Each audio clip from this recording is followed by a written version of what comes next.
जय श्री कृष्ण। आइए इस वीडियो में आप और हम मिलकर जानेंगे माँ गंगा का अवतरण किस प्रकार हुआ था और इसके विषय में युधिष्ठिर ने लोमश ऋषि से क्या बात की थी और उन्होंने राजा भगीरथ गंगा को किस प्रकार पृथ्वी पर ले आए यह बताया था। आइए सुनते हैं। युधिष्ठिर ने लोमश ऋषि से पूछा, हे मुनिवर, राजा भगीरथ गंगा को किस प्रकार पृथ्वी पर ले आए? कृपया इस प्रसंग पर प्रकाश डाले। लोमश ऋषि ने कहा, धर्मराज, इक्ष्वाकु वंश में सगर नामक एक बहुत ही प्रतापी राजा हुए थे। उनके वैदर्भी और शौव्य नामक 2 रानियां थी। राजा सगर ने कैलाश पर्वत पर दोनों रानियों के साथ जाकर भगवान शिव की घोर आराधना की। उनकी तपस्या से प्रसन्न होकर भगवान शिव ने उन्हें यह कहा कि राजन, तुमने पुत्र प्राप्ति की कामना से मेरी आराधना की है, अतएव मैं वरदान देता हूँ कि तुम्हारी एक रानी 60,000 पुत्रों को जन्म देगी और दूसरी रानी से तुम्हारा वंश चलाने वाला एक ही संतान होगा। इतना कह शिव भगवान अंतर्ध्यान हो गए। समय बीतने पर शौव्य ने असमंजस नामक एक अत्यंत रूपवान पुत्र को जन्म दिया और वैदर्भी के गर्भ से एक तुम्बी उत्पन्न हुई, जिसे फोड़ने पर 60,000 पुत्र निकले। काल चक्र बीतता गया और असमंजस का अंशुमान नामक पुत्र उत्पन्न हुआ। असमंजस अत्यंत दुष्ट प्रकृति का था, इसीलिए राजा सगर ने उसे अपने देश से निष्कासित कर दिया। और फिर एक बार राजा सगर ने अश्वमेध यज्ञ करने की दीक्षा ली।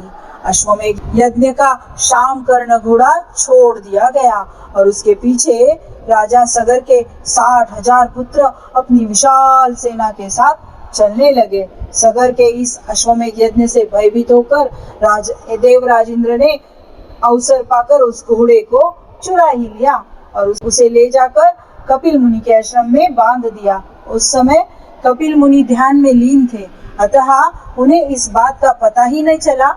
इधर सगर के 60,000 पुत्रों ने घोड़ों को पृथ्वी पर प्रत्येक स्थान पर ढूंढा, परंतु उसका पता ही नहीं लगा। वे घोड़े को खोजते हुए पृथ्वी को खोदकर पाताल लोक तक पहुंच गए, जहां अपने आश्रम में कपिल मुनि तपस्या कर रहे थे और वहीं पर वह घोड़ा बंधा हुआ था। सगर के पुत्रों ने यह समझ लिया कि घोड़े को कपिल मुनि ने ही चुराया है। कपिल मुनि को कटुवचन सुनाना उन्होंने आरंभ कर दिया। अपने निरादर से कुपित होकर कपिल मुनि ने राजा सगर के 60,000 पुत्रों को अपने क्रोधाग्नि से भस्म कर दिया। जब सगर को नारद मुनि द्वारा अपने 60,000 पुत्रों के भस्म होने का समाचार मिला, तो वे अपने पौत्र अंशुमान को बुलाकर बोले कि हे बेटा, तुम्हारे 60,000 दादाओं को मेरे कारण कपिल मुनि की क्रोधाग्नि से भस्म हो जाना पड़ा। अब तुम कपिल मुनि के आश्रम में जाकर उनसे क्षमा प्रार्थना करके उस घोड़े को ले आओ। अंशुमान दादाओं के बनाए हुए रास्ते से चलकर कपिल मुनि के आश्रम में जा पहुंचे। वहां पहुंचकर उन्होंने अपनी प्रार्थना एवं मृदु व्यवहार से कपिल मुनि को प्रसन्न कर लिया। कपिल मुनि ने प्रसन्न होकर उन्हें वह वर मांगने को कहा। अंशुमान बोले, हे मुने, कृपा करके हमारा अश्व लौटा दे और हमारे दादाओं के उद्धार का कोई उपाय बताए। कपिल मुनि ने घोड़ा लौटाते हुए कहा, हे वत्स, जब तुम्हारे दादाओं का उद्धार केवल गंगा के जल के तर्पण करने से ही हो सकता है। अंशुमान ने यज्ञ का अश्व लाकर सगर का अश्वमेध यज्ञ पूर्ण करा दिया। यज्ञ पूर्ण होने पर राजा सगर अंशुमान को राज्य सौंपकर गंगा को स्वर्ग से पृथ्वी पर लाने के उद्देश्य से तपस्या करने के लिए उत्तराखंड चले गए। इस प्रकार तपस्या करते करते उनका स्वर्गवास हो गया। अंशुमान के पुत्र का नाम दिलीप था। दिलीप के बड़े होने पर अंशुमान भी दिलीप को राज्य सौंपकर गंगा को स्वर्ग से पृथ्वी पर लाने के उद्देश्य से तपस्या करने के लिए उत्तराखंड चले गए, किंतु वे भी गंगा को स्वर्ग से पृथ्वी पर लाने में सफल न हो सके। दिलीप के पुत्र का नाम भगीरथ था।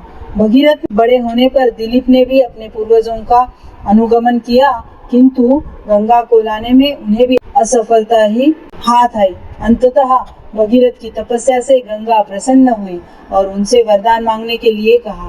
भगीरथ ने हाथ जोड़कर कहा, हे माते, मेरे 60,000 पुरखों के उद्धार हेतु आप पृथ्वी पर अवतरित होने की कृपा करें। इस पर गंगा ने कहा, वत्स, मैं तुम्हारी बात मानकर पृथ्वी पर अवश्य आऊंगी, किंतु मेरे वेग को भगवान शिव के अतिरिक्त और कोई सहन नहीं कर सकता, इसलिए तुम पहले भगवान शिव को प्रसन्न करो। यह सुन भगीरथ ने भगवान शिव की घोर तपस्या की। उनकी तपस्या से प्रसन्न होकर शिव जी हिमालय के शिखर पर गंगा का वेग रोकने के लिए खड़े हो गए। गंगा जी स्वर्ग से सीधे शिव जी की जटाओं पर जा गिरी। इसके बाद भगीरथ गंगा जी को अपने पीछे पीछे अपने पूर्वजों के अस्थियों तक ले आए, जिससे उनका उद्धार हो गया। भगीरथ के पूर्वजों का उद्धार करके गंगा जी सागर में जा गिरी और अगस्त्य मुनि द्वारा सोखे हुए समुद्र में फिर से जल भर गया। इस प्रकार माँ गंगा स्वर्ग से धरती पर अवतरित हुई। जय श्री कृष्ण।